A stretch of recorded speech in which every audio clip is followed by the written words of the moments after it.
সুস্থ মাটি, নির্মল বায়ু আর বিশুদ্ধ পানির মতো প্রকৃতির কোলে রয়েছে অজস্র সতেজতা, যা টিকিয়ে রেখেছে মানব সভ্যতাকে।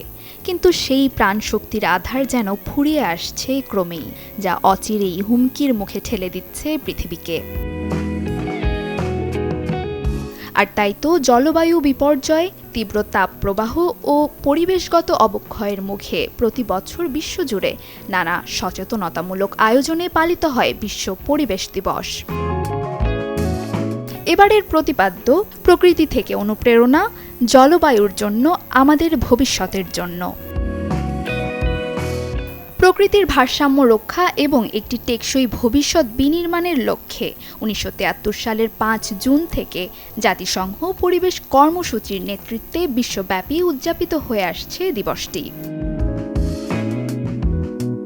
মূলত ১৯৭২ সালে স্টকহোম সম্মেলনে বৈশ্বিক পরিবেশকে মানুষের লাগামহীন হস্তক্ষেপ থেকে রক্ষার উদ্দেশ্যে এই আন্তর্জাতিক দিবস পালনের সিদ্ধান্ত নেওয়া হয়।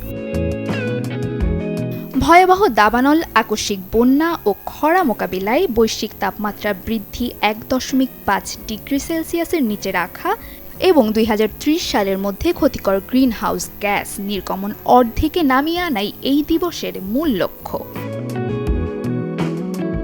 আন্তর্জাতিক কর্মসূচির ধারাবাহিকতায় সচেতনতা বার্তা নিয়ে বাংলাদেশেও পালিত হয় দিনটি।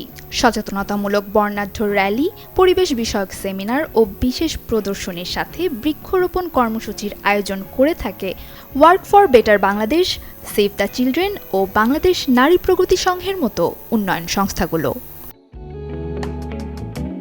নসিন নাওয়ার, চ্যানেল 24।